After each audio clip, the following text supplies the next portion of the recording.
हमारा भारत, महान भारत देश, जिस देश के प्रधानमंत्री बहन बेटियों के लिए बेहद अमर्यादित भाषा का इस्तेमाल करते हो, जहां संसद में किसी पर आपत्तिजनक टिप्पणी कर दी जा सकती हो, जहां किसी पार्टी का प्रदेश अध्यक्ष एक राष्ट्रीय पार्टी की नेता को गाली दे सकता हो, जहां संवैधानिक पद पर बैठा हुआ व्यक्ति एक राष्ट्रीय पार्टी के नेता को आपत्तिजनक टिप्पणी कर सकता हो, तब इस महान भारत के तथाकथित देशभक्तों का दिल नहीं आहत होता।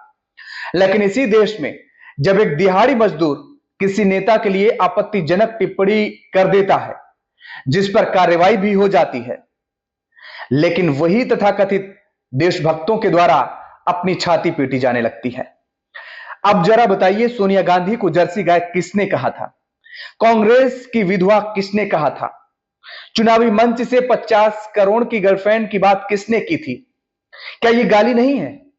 और तो और हिमाचल प्रदेश के किस पार्टी के अध्यक्ष ने मंच पर खड़े होकर राहुल गांधी और उनके परिवार को जमानती बताते हुए राहुल गांधी की मां को गाली दी थी? क्या आप बताएंगे? और हां, क्या उस वक्त कांग्रेस के कार्यकर्ताओं ने लाठी डंडे लेकर बीजेपी के दफ्तर पहुंचे थे क्या? अब पहले वो कुछ बयान भी आप सुन लीजिए। कांग्रेस ने ऐसी सरकार चलाई कि जो बेटी पैदा नहीं हुई, जिस बेटी का जन्म नहीं हुआ, वो कांग्रेस सरकारों के कागज पे वो बेटी की विधवा भी हो गई और बेटी के विधवा पेंशन भी मिलना शुरू हो गया। ये रुपये कौन कौन विधवा थी जो लेती थी? ये कांग्रेस की कौन सी विधवा थी जिसके खाते में रुपया जाता था? इस देश में कभी किसी ने 50 करोड़ की गर्लफ्रेंड देखी है? 50 करोड़ की गर्लफ्रेंड ये गरीब देश में। और तो सुना आपने किस तरह के शब्दों का इस्तेमाल किया जा रहा है। मुझे लगता है भारत के किसी भी प्रधानमंत्री ने इससे पहले इतने घटिया शब्दों का इस्तेमाल नहीं किया होगा। जी हां, घटिया शब्दों का। संवैधानिक पद पर बैठा हुआ व्यक्ति जब ऐसी भाषा का इस्तेमाल करे तो सब चुप्पी मारकर बैठे रहते हैं, लेकिन एक दिहाड़ी वाला मजदूर अपशब्द बोल देता है तो पूरा का पूरा एक धड़ा विलाप करने लगता है और गाली देने का आरोप उस नेता पर लगाया जाता है जिसने गाली दी ही नहीं। गाली तो छोड़िए, वो नेता उस मंच पर भी नहीं था। ये बात बिहार की, तो अब जरा पीएम मोदी के चहेते बिहार के नेता ने एक महिला के लिए क्या क्या नहीं कहा, जरा वो भी आप देखिए। और अब ये तस्वीर देखिए जो इस देश की बेटियों की इतनी घटिया बात बोलता है कि एक आम आदमी बोलने के लिए भी 100 बार सोचेगा, बोल भी नहीं पाएगा, शर्म हो जाएगा।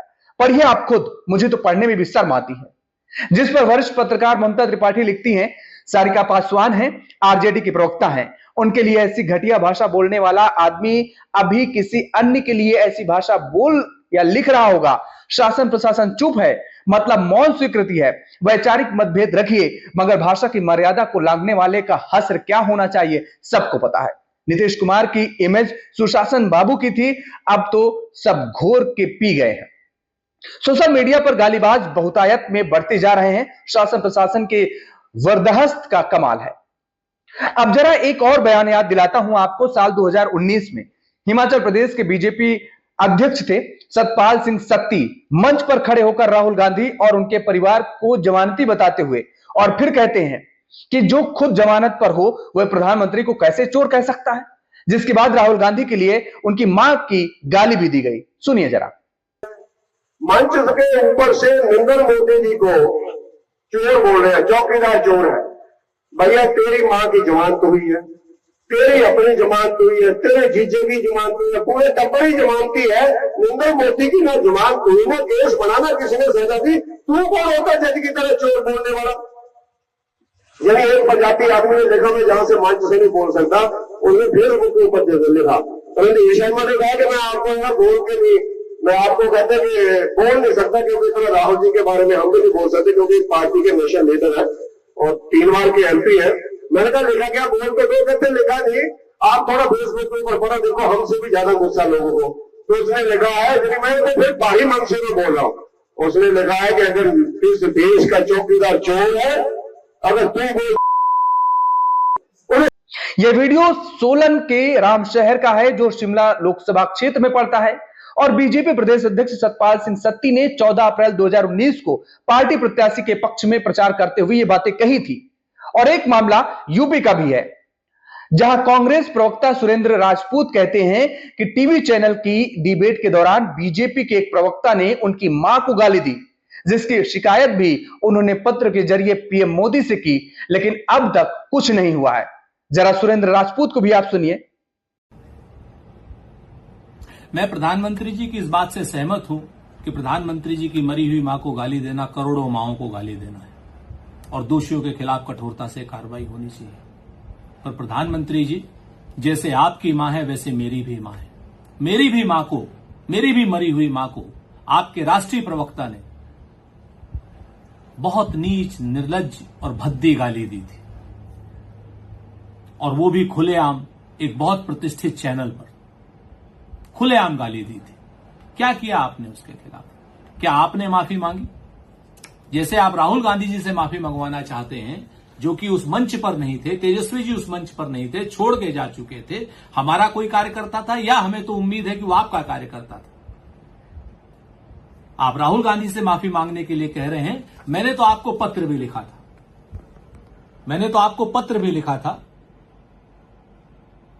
क्या आपने कोई कार्रवाई की भारतीय जनता पार्टी के उस प्रवक्ता के खिलाफ? क्या भारतीय जनता पार्टी के प्रवक्ता कानून से इम्यून है?